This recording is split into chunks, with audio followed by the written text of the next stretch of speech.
Good afternoon, and welcome to our first Academic Affairs Town Hall of the fall 2021 semester. I'm joined by Brian Button. We are about 20 feet away from each other, so while we did enter masks, I think we're safe to take ours off. At least I'm going to take mine off. Welcome.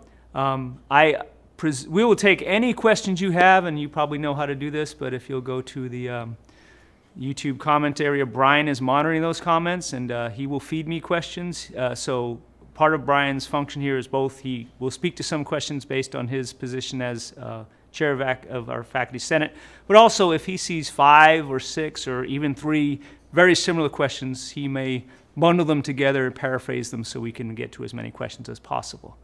I am here live, but also I know that the chat is being monitored by others on campus, including our chief of staff. So also know that if you ask a question that's not strictly academic affairs or beyond our expertise in this room, you may get a written response in the conversation.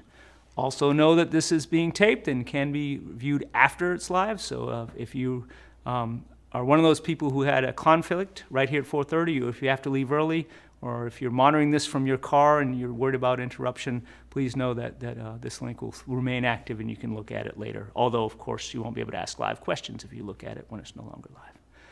All right, with that, I have a few just brief opening remarks, and then we will go to the questions. Those remarks are really reminders that reflect things I've already reminded you via email.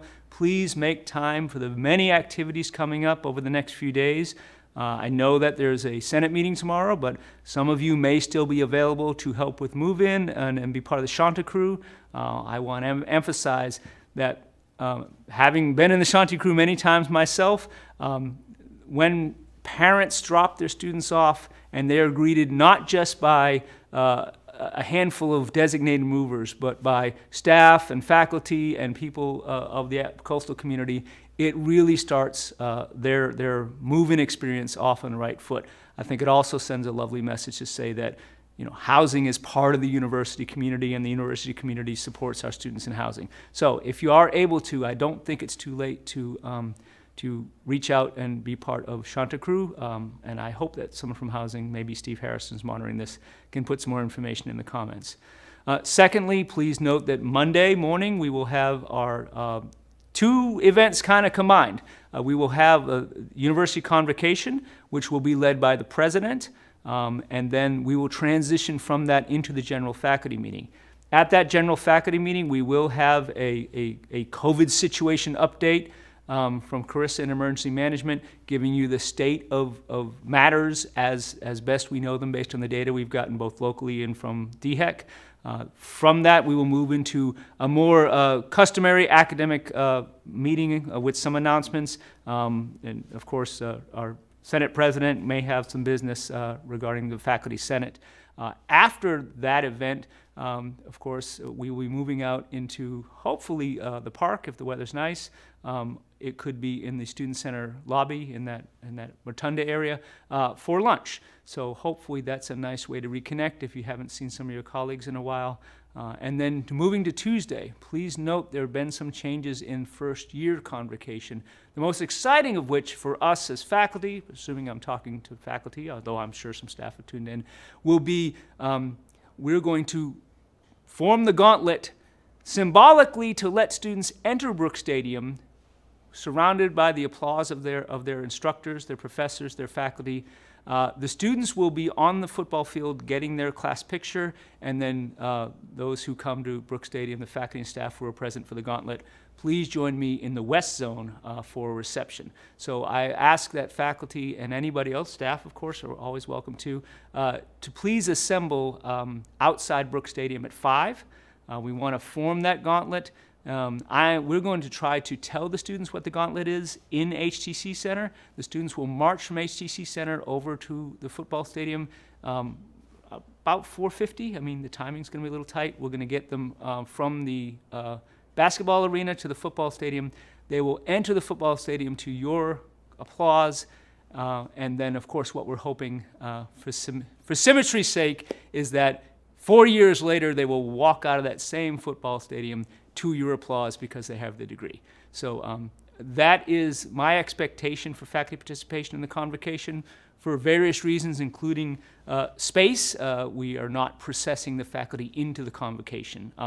Individual faculty who want to attend the event, of course, are still welcome, but we're not formally putting the faculty into the convocation space. We're asking you instead to come to Brooks Stadium. So all that builds up to Wednesday's first day of classes. Anyway, those are things that we're working on, things we're excited about, and events that I hope to see you at. That's all the preliminaries I have. Brian, do you have any initial comments before we go to the questions? Sure. Thank you, Please. Provost Dennis. And let me just say it's good to be able to talk to you in the run-up to the fall semester, whether you're here in Conway or maybe you're trying to squeeze in a few extra days off the coast of Maine on vacation. So really good to talk to everyone. As the Provost mentioned, there is a special Faculty Senate meeting tomorrow morning at 11:15 a.m. It will occur through Teams remotely. It'll be all online. There'll be no in-person component of that Faculty Senate meeting. The agenda was sent out yesterday, so please refer to that. That'll be the only item of business that will be discussed at the Senate meeting tomorrow morning. Then, of course, we'll have the general faculty meeting. If any business comes from that Senate meeting tomorrow, it will be considered at the general faculty meeting. And, of course, as the Provost mentioned, all the other activities, and then classes start Wednesday. And I just want to also remind everyone the first regular Faculty Senate meeting of the next term, the 2021-2022 term, will be September 1st at 4:30 p.m. That one will be in person in Wall 309, and everyone is welcome to attend, although space might get a little tight. But we will be in person for that September 1st meeting at 4:30. So those are the updates I had, and if you're ready, Provost Ennis, we can get into the questions. Are you going to stream that face-to-face Senate meeting as well? Will it be a Zoom or Teams? There's access? no current plan to have any kind of online component, but as we know, things are developing very quickly, so there may be some reconsideration of that when it gets closer to time. But at the moment, it will be in person only. Okay, great. All right, ready for questions? Let's go. All right, we have a couple of questions that came in before the YouTube comments, so I'll get to those, but please, if you're watching along at home live, feel free to put in some questions in the YouTube comments, and we'll get to those as they occur. So we'll start with the ones that I got before the YouTube town hall. So we'll start with a relatively straightforward one. Can faculty members reference the vaccine incentive program in the syllabus? Can faculty members reference the telehealth opportunity for students that was sent out to the faculty this week in their syllabus? Yes. My guidance on syllabi was really to remind faculty that when we make major changes to a syllabus, we are obliged to distribute those changes to students in writing. So my concern about putting a lot of COVID protocol things into the syllabus was, as Brian just mentioned, and as we all know, as things change, you would have to go back and revise that language. So I think for the operational guidance on how campus is running in this environment, a link to the operations guide that I put in my email is important. But I don't anticipate either the vaccines or the telehealth, the vaccine incentive or the telehealth, going away or be significantly changed in the time that you issue your syllabus. So yes, I'll not only say you can, I am delighted that people are considering that. This will be a theme today. I imagine it'll be tiring if I say it too many times, so I'll say it now and maybe just ditto it as the semester, as the session goes on. Encouraging students to get vaccinated and or to participate in the vaccination incentive is perfectly fine as we understand the restrictions under which we operate, because we have a vaccine incentive program. It is in the best interest of the students to get vaccinated. It is scientific consensus that that is the appropriate and safest route. And so I hope that faculty will cheerlead for the vaccine incentive program, that faculty will remind students of it as often as possible, and that it becomes so effective that a mandate becomes unnecessary. So yes, please do. I hope you will. And not just in your syllabus, but in all the other ways over which faculty can influence students, including verbal announcements, reminders of deadlines. The one area that I want to carve out, as I mentioned in my instructions, in my communication to you earlier, is that don't let that advocacy, that advice, that enthusiasm bleed over into anything that involves evaluating their academic performance in your class. So announcing a program is great.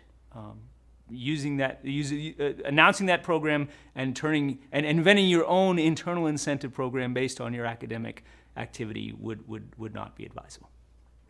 Thank you, Brian. All right, thank you. The next question refers to a scenario that may happen in our classes once they convene starting next week. If we have a student that arrives to our class, notices some of their classmates are not wearing masks, they don't know the vaccination status of their classmates, they feel uncomfortable attending that class in person, what would you advise a faculty member to say to that student or to say to their chair or their dean about that situation where a student feels uncomfortable about sitting in classroom with unmasked other students? That's a great question, and I believe we will see that scenario. I think the students' inclination toward masking varies, unfortunately, sometimes based on the geographic origin. I think some of our students come from part of the country that have had much more comprehensive masking expectations. They're more comfortable and used to masks, and I'll just hazard to say that many of our students do not see masks as a civil rights issue, so for them there may be some confusion as to why we can't at this time require masks. I think in terms of discomfort, certainly that student, as I understand the guidance we are under right now, cannot expect, require, demand, coerce another student into putting on a mask, and neither can a faculty member. I think a conversation with that student about their comfort level is appropriate. We want to maximize the chances that the students have a good educational experience at this university. What are your options as an instructor? One, depending on the configuration of your room, you might be able to arrange your room in a way where that student feels more secure. However, that's not always possible depending on the room you're in and the number of seats in the room. And with our very large freshman class, we have a lot less space to work with in terms of pulling a desk out to a corner. Another scenario, I take this from our colleagues and friends in the medical world. My wife works at a hospital. They supplement the mask with a shield. Now, you might argue, why should the student who is uncomfortable and responsible, is vaccinated and masked, have to don an additional piece of personal protective gear? They shouldn't, but that would be a way, perhaps, for that student to feel more secure, to double mask and or to supplement their own mask with a face shield, which has some effectiveness in certain situations. The third possibility is to discuss, does that student need to be in that class this semester, and talk about the various ways that the student could continue their education in other ways. In some departments where there are multiple iterations of a class and there's both a face-to-face and an online class, there may be a situation where an advisor can help move that student into an online environment. In other disciplines, in other departments, in some disciplines, we don't have that ability. So talking to the student about their concerns, trying to address the way that the student can make choices that only involve themselves to feel more safe would be my advice. And I know that all those steps may not solve every problem. At that point, conversation with the chair and the dean about what can happen, I think, is appropriate. All right. Another scenario that may happen, you are teaching a class and a student comes in and visibly is showing symptoms of some illness, runny nose, coughing. What would you encourage a faculty member to do in that scenario? I do think we have to try to put ourselves in the mindset of how we would handle a student in that scenario in a pre-COVID semester.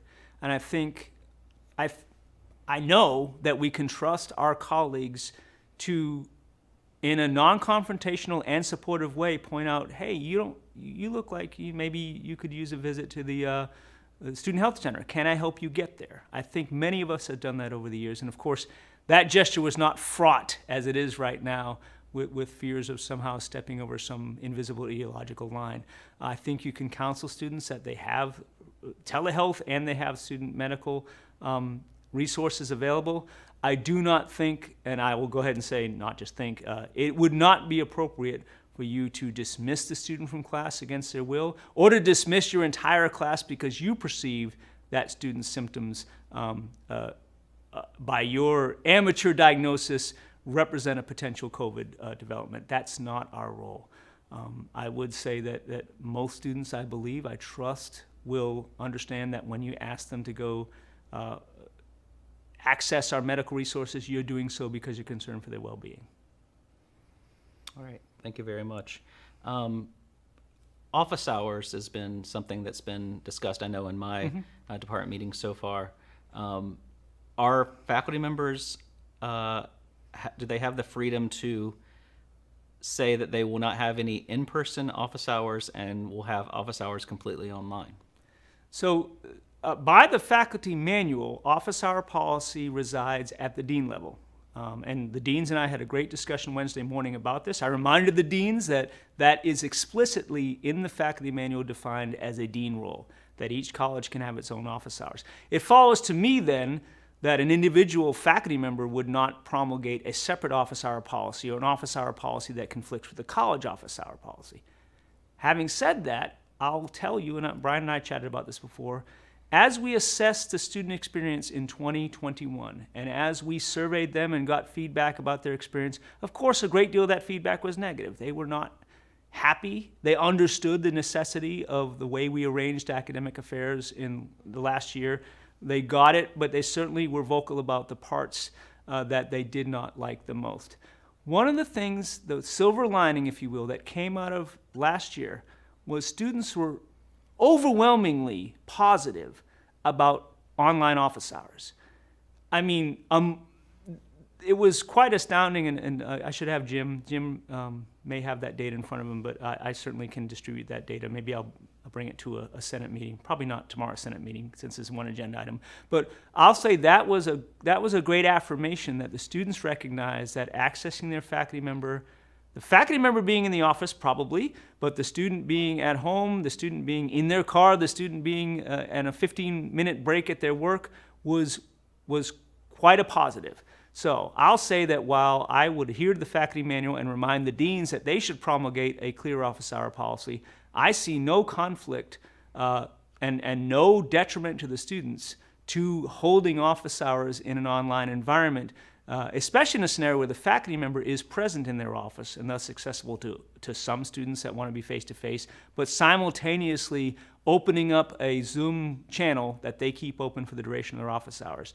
I think that would reduce traffic, which in some departments and colleges with narrow corridors, reduction of traffic in buildings would be a positive. Secondly, that is not any concession to COVID that disadvantages students. And in fact, I think if COVID were truly gone and there was no Delta variant now, we'd be having a conversation about the positive reaction we got to online office hours and likely wanting to adopt that as a practice post-pandemic because the students really reacted well to that. So I know there's a lot of bad news. I'll go ahead and say that's good news. So stay tuned to your deans. I expect that they are either tweaking their existing office hour policies or preparing a statement. And of course, they should do that pretty quickly because syllabi need to be locked down. So deans, I hope you're listening, and I know that you're working on that. And I know at least one dean is listening because they've been responding in the chat to some of the questions. So shout out to Dean Tankersley. Kind of uncomfortable question. If there is a report of a faculty member that has been asking, not simply suggesting, that students wear a mask, what's the process after that in terms of consequences for the faculty member? So, like any report about faculty members coming from students or parents or others, the first step is deliberate attempts to determine what's going on. So, I would refer those, if those concerns came to me, I'd engage the dean, who would likely engage the chair. And the first question is to ask the faculty member, what are they saying? If indeed they are saying things that seem to be a mandate, or they are taking actions that amount to a requirement in contravention to the university's stance on masks, then yeah, we'd work through the dean and chair just like we would when a faculty member violates some other policy. So I can't say exactly what would happen, but picture how we would handle a faculty member who doesn't show up for class, or doesn't distribute a syllabus, or doesn't turn in grades. We have a long-standing process whereby we work with faculty that are not following other policies. And yes, sometimes that working with is a euphemism for the eventual journey toward some disciplinary action. I hope we don't need to go there, But if someone didn't turn in their grades, we would first try to figure out why and search for a corrective. But if it was indeed the case that someone just said, I don't believe in grades and I'm not turning in grades, then yes, we would have to talk about whether they're fulfilling their obligations to this institution and the students. I would, just like we get all kinds of comments from students. The first job of people in my position is to not jump to conclusions until we investigate and figure out, is this exaggeration? And occasionally the student is misinterpreting something, and occasionally the student is 100% accurate. So we would want to conduct an investigation through the normal processes that we do, and it's not even sometimes an investigation, sometimes it's clarification, to understand what's going on and whether what that faculty member is doing is within the realm of academic freedom or whether it's within the realm of bad practice and needs to be addressed. Okay. The next question was actually addressed in the chat, but I wanted to give you a chance to add anything that you wanted to add. The question was, would faculty be asked or encouraged to submit seating charts in their classrooms to facilitate contact tracing when people begin testing positive on campus? The response from Ding Tankersley, who I think is still on the COVID operations committee, says she's not sure if you as the provost will require that, but the committee does encourage faculty to maintain seating charts to make the contact tracing more efficient. I don't know if you wanted to add anything to that. Yeah, thank you to Dean Tankersley for hopping in, and I'll go ahead and say that I have even fresher information. I came about an hour ago. I was in an executive COVID management group meeting, and we had a conversation about contact tracing and how that would go this semester.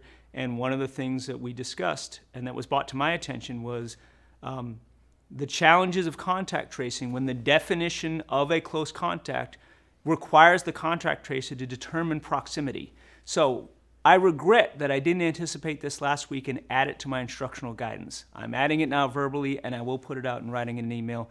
Please establish a seating chart and ask your students to maintain that configuration for the semester, for all the reasons I think the questioner is anticipating, which is if indeed a student tests positive, the map of the classroom is an enormously important tool for the contact tracer to determine, do I need to call 2 students, 6, 8, 10, and which of those students would be appropriate to call. And so, yes, a seating chart with frankly, some restriction on the students, asking them to maintain that seat so that we can protect other students would be very helpful. So to the extent I can make anything a requirement, I am asking faculty to please maintain a seating chart and have it accessible so a contact tracer can contact you and say, I'm looking into a student in your 9 a.m. Monday, Wednesday, Friday class. Can you share the seating chart? Share the seating chart. That would be lovely. Please do that, and I will remind people to do that. And I'll just say for the old coastal people that when we were discussing this in COVID Ops, the great Fadi Brudi turned to me and said we should call that the Farsolis rule.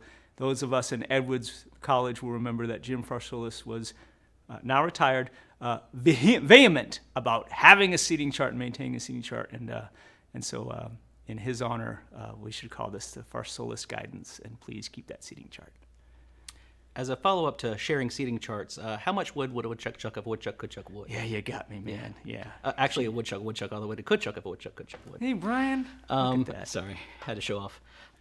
So as a follow-up to that, would it may be a good idea for faculty members to not require group projects to try to facilitate that kind of social distancing for this fall?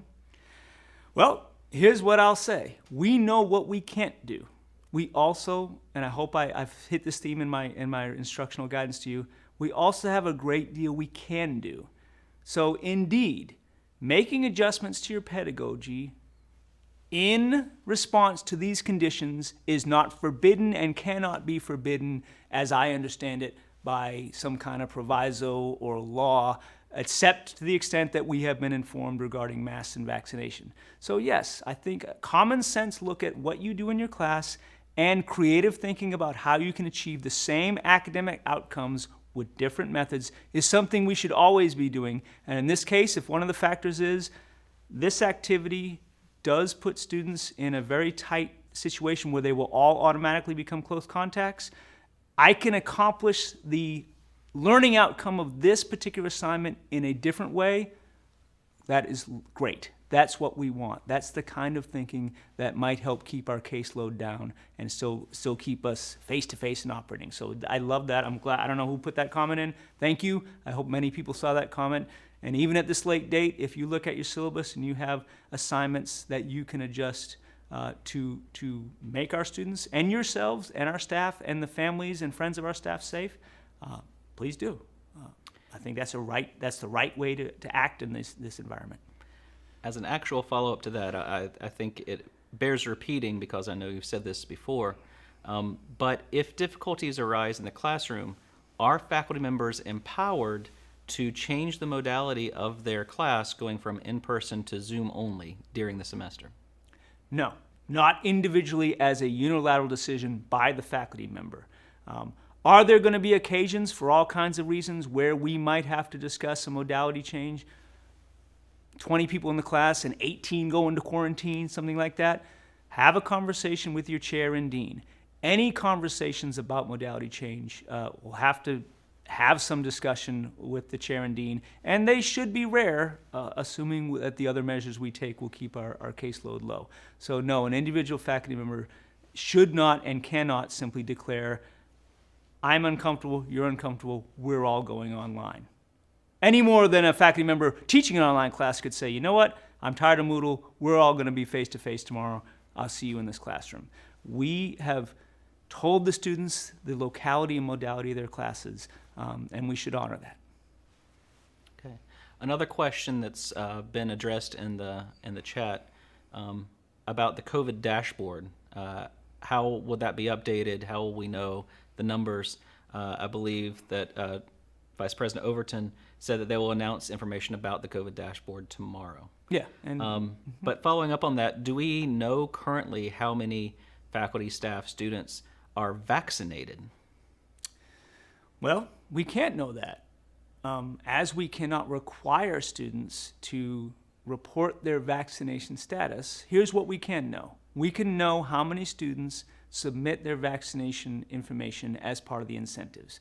And as you might imagine, the clever idea here, and the one for which I need to give Jim Salazzo and his team credit for, was the idea that incentivizing that entry into these drawings is a way to get a baseline on our vaccination status among our students. Will it be exact? Will it be scientific?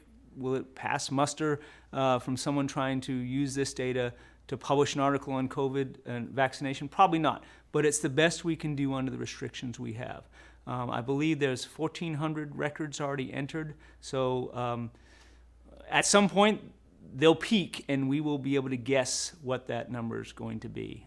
It will not be an exact thing. And I think, frankly, I have to say that too about the faculty and staff. As of this point, I can voluntarily submit my COVID, my vaccination card to the database, but I am not required to as an employee. So we will not have those numbers accurate by any means that I'm aware of. The other piece of information we have that's old but still maybe somewhat helpful is we can know how many of our faculty and staff did take a coastal vaccine. Problem with that is many people, including me, got our vaccine outside of the Coastal Vaccination Administration, so that means that that number is not going to be super helpful. So I wish we could determine that number and use that number to make policy, but there's not a way that I understand, and that could be corrected in the chat by smarter people than me, that we can get that number in a way that we have a strong sense of its accuracy. And please correct me if I'm wrong, but I think there will be some communication coming out at some point about how faculty and staff can voluntarily submit their vaccine information to the university. That's right. That is going to go out. And it's the same process the students use. It's very simple. You take a photo of your vaccine card and upload it. It's very easy to do. And we're hoping the ease will have people go for it. It'd be very helpful if everybody did this voluntarily. So thank you. Switching back to the modality changes, if an instructor wants to concurrently live stream their class via Zoom, either for recording purposes, let's say, is that a modality change, or is that acceptable? If that practice is accompanied by a an absence policy that tells the students that their presence in the classroom is unnecessary, then I would say that constitutes a modality change. And folks, I'll be very direct about this. I know, and we know from experience, that if we have a student in a face-to-face class, and let's just say that this student is inexperienced, they do not have perhaps the self-discipline that a senior or a grad student would. Let's talk about a first-year student. And we tell them, in this class, you do not have to attend. I know it says face-to-face, but here's the Zoom link. I'm going to live stream. You can access it from your room. I understand that. That looks like an incredibly student-friendly gesture. I would submit to you that is not student-friendly for many of our students for whom a DL experience is not what they signed up for. It's not what their parents expected of them.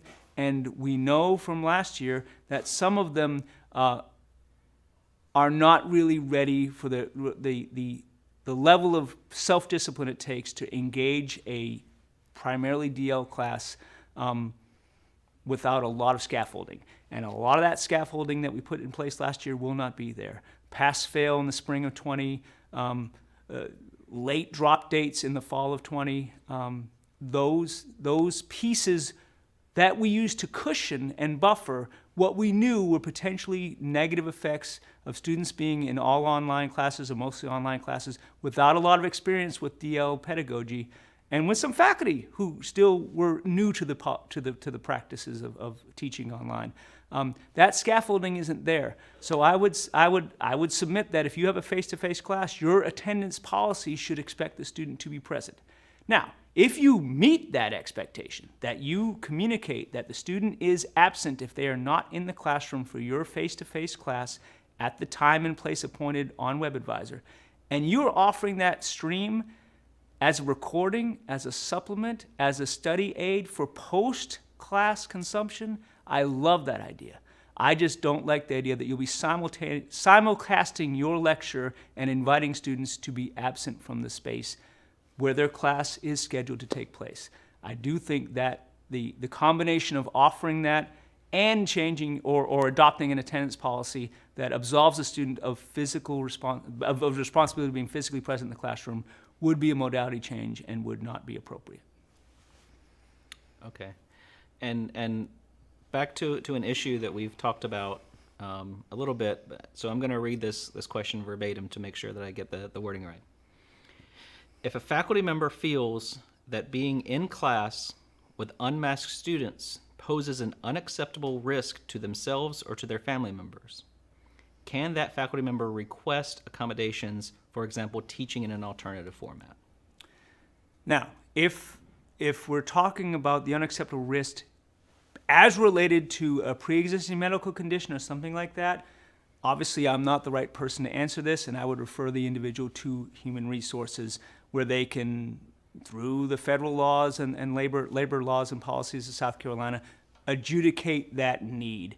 And that has, of course, happened. And the chair and the dean and myself get information from HR saying, and we don't even, rightly so, are not given details of the individual condition. That's not our business. We are told that the determination has been made by our folks in Human Resources that this accommodation is necessary. Obviously, that arrangement must and will be honored. If the questioner is alluding or explicitly saying, my discomfort is not something that would rise to the level of an official HR accommodation, and I don't want to go through HR, I just want my dean and chair to accommodate me, that's a conversation we have to have with that individual. And unfortunately, but I don't want to BS you, my answer would be is that this university is not in an online posture.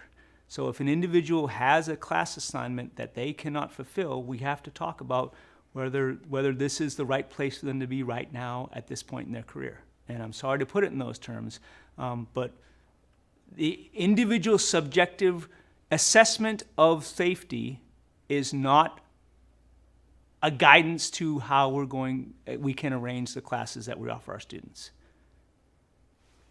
Okay. A couple of questions that have been answered by some health professionals, but I want to say them out loud just to get them on the record and to give you a chance to respond. One question was about the definition of close contact that would require contact tracing, Wanda Dooley in our nursing program responded that close contact is defined as close interaction less than 6 feet apart for more than 15 minutes. Another question was if there is a positive test among one of our students and we ourselves as faculty members are vaccinated, is there quarantine? And I think the current recommendation is that there is no quarantine for vaccinated individuals who have been in close contact with a positive case.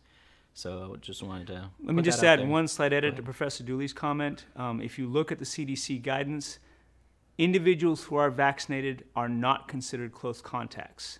So indeed, if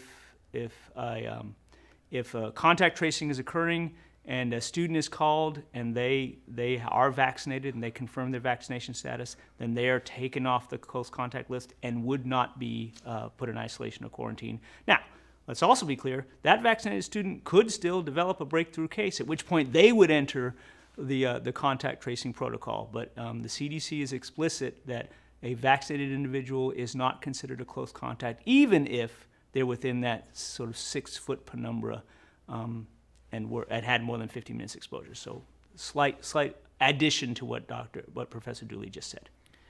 And just to reemphasize, if there is a student that tests positive in our classes, it's fair to assume that we would be considered part of that contact tracing and we would be notified.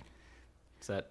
Well, you'd only be notified in those circumstances where the contact tracers need your engagement. For example, I need information about the seating chart.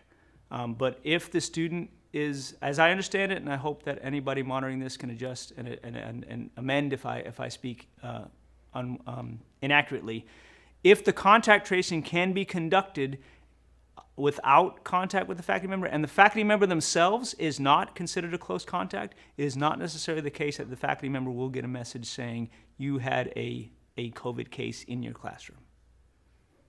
Okay. And I think we have about one more question. Large indoor events where 6 feet of distance can't be maintained, how do we handle those situations? Well, I had a great conversation with our Dean of Humanities and Fine Arts, who, of course, through the Cultural Arts calendar, has all kinds of events in Wheelwright and in the Black Box. Jess, I think my answer on pedagogy is probably the same for this, and I don't want to belabor it, which is to the extent that individual faculty or colleges adjust their practice and still maintain the student learning outcomes of the activity, I expect to see some of that. Can, under the current regime, an event go on without social distancing and without masks? Yes. My question would be is there another way to do that event? And the answer is probably yes, too. For example, the meetings that we're having coming up, right? Well, I already know that some people, when they look at a meeting, are saying, can we do this meeting face-to-face? Do we have to do this meeting face-to-face? I think those small bore decisions on a local level by the individuals who are putting together these events could accumulate into a situation where we have a safer campus without running afoul of the guidance we've gotten from Columbia. Okay. And in the chat, I believe Vice President Salazzo teased something about a faculty and staff vaccine incentive program. So I'm going to let him handle all of the requests about that because I don't know anything about that, so that's interesting. So Please email Jim Salazzo if you have questions about that. Final question, yes or no, will the Red Sox make the playoffs? Yes. Okay. But they will not thrive. First round exit. Don't have enough pitching. All right. That's all the questions we had. I want to thank everybody for participating, and I hope to see you at the General Faculty Meeting on Monday at 10 a.m. 10 a.m., Senate tomorrow. General Faculty Monday, Convocation Tuesday, and then classes start on Wednesday. Thank you, everybody.